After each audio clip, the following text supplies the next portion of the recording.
Perkara yang paling penting dalam kehidupan manusia adalah perkara iman. Tidak ada perkara yang lebih penting daripada iman. Iman ini lebih penting daripada duit, rumah, kendaraan, pangkat, jabatan.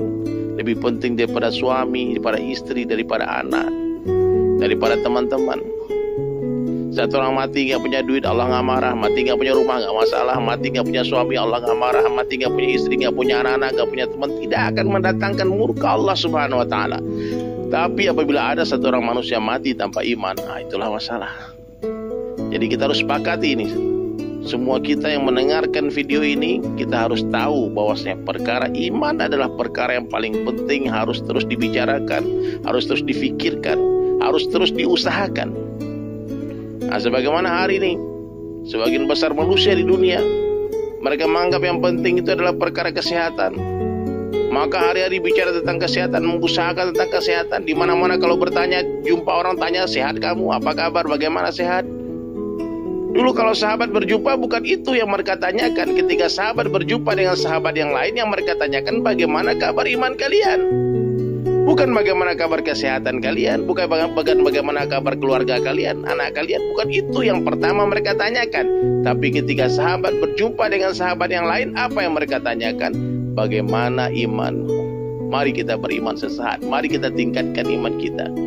Kalau Nabi SAW berjumpa dengan sahabat juga begitu, menanyakan bagaimana imanmu, apa hakikat, apa bukti kamu beriman. Itu yang Nabi tanyakan. Nah, ini perlu kita perbaiki, sahabat-sahabat SAS dimanapun kalian berada ya. Perlu kita perbaiki. Apa yang kita perbaiki? Bahwasanya pembicaraan, perkataan, perbuatan yang paling penting, urgensi yang pertama, yang utama yang kita tanyakan, kita bicarakan, pikirkan adalah tentang iman. Karena iman adalah syarat kita masuk surga, itu iman. Kalau amal-amal itu hanya menentukan level kita di dalam surga. Tapi iman yang bercampur dengan kesyirikan, Allah tidak akan terima. Sebagaimana kita tidak mau menerima minyak bercampur dengan air. Sebagaimana kita semua tidak mau menerima beras bercampur dengan pasir. Allah subhanahu wa ta'ala pun tidak akan menerima iman yang bercampur dengan kesyirikan. Terus bagaimana dong? Orang syirik itu bagaimana? Orang syirik bukanlah orang yang tidak percaya kepada Allah. Dia percaya kepada Allah, namun dia sekutukan Allah dengan ghairullah. Menyekutukan Allah dengan selain Allah, itulah syirik. Kalau orang tidak percaya kepada Allah, kafir dia. Jelas dia. Tapi orang yang percaya kepada Allah, namun dia juga percaya kepada ghairullah, dia sekutukan Allah dengan makhluk, inilah musyrik. Orang beriman mutlak yakin sempurna hanya Allah yang berkuasa, selain Allah tidak kuasa. Bisa nggak kita ucapkan hal semacam ini?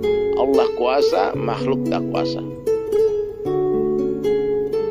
Allah yang menciptakan, makhluk diciptakan.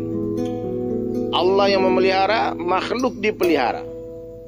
Allah yang memberi rezeki, selain Allah diberikan rezeki. Makhluk ini bisa kita ganti dengan selain Allah.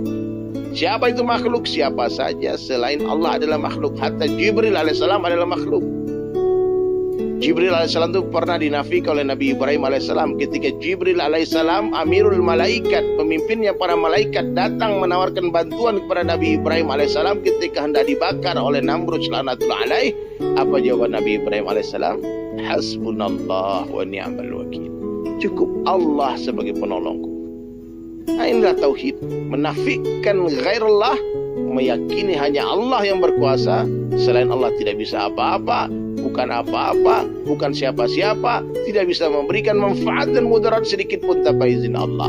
La ilaha illallah. Di hari kita bercerita tentang kebesaran Allah, di hari kita mendengar tentang kebesaran Allah, di hari kita berbicara tentang kebesaran Allah, hari itu iman kita akan meningkat. Tapi di hari kita bercerita tentang perkara kebesaran selain Allah, maka hari itulah iman kita akan menurun. Kenapa iman kita turun naik, hadirin sekalian? Karena kita semua tidak istiqomah dalam membicarakan tentang kebesaran Allah. Maka mulai hari ini seluruh sahabatku sekalian, perbaiki lisan. Sebelum kita memperbaiki hati kita, perbaiki lisan kita. Mulai hari ini banyak-banyaklah mengucapkan perkataan yang baik. Apa perkataan yang baik? Dakwah ilallah. Wa man ahsanu qawlan mimman da'a ilallah. Siapakah yang qaulannya, yang perkataannya yang lebih baik daripada orang yang mengajak manusia kepada Allah. Usahakan dalam setiap kalimat, dalam setiap perkataan kita, libatkan Allah subhanahu wa ta'ala. Kalau panas, katakan Allah yang kasih panas. Kalau dingin, katakan Allah yang kasih dingin. Kalau berjumpa, katakan Allah yang jumpakan kita. Kalau berpisah, katakan Allah yang pisahkan kita. Allah yang menghidupkan kita, Allah yang mematikan kita. Selain Allah tidak bisa apa-apa, tidak bisa menghidupkan, tidak bisa mematikan. La ilaha illallah. Libatkan Allah. Kita tidak duduk namun didudukkan oleh Allah. Kita tidak hidup namun dihidupkan oleh Allah. Kita tidak mati tapi dimatikan oleh Allah. Kita tidak berjalan namun diperjalankan oleh Allah. La ilaha illallah. Kita tidak ada tapi kita diadakan oleh Allah. Dunia ini tidak ada, dunia ini pun diadakan oleh Allah. Bahkan surga dan neraka tidak ada, surga dan neraka pun diadakan oleh Allah.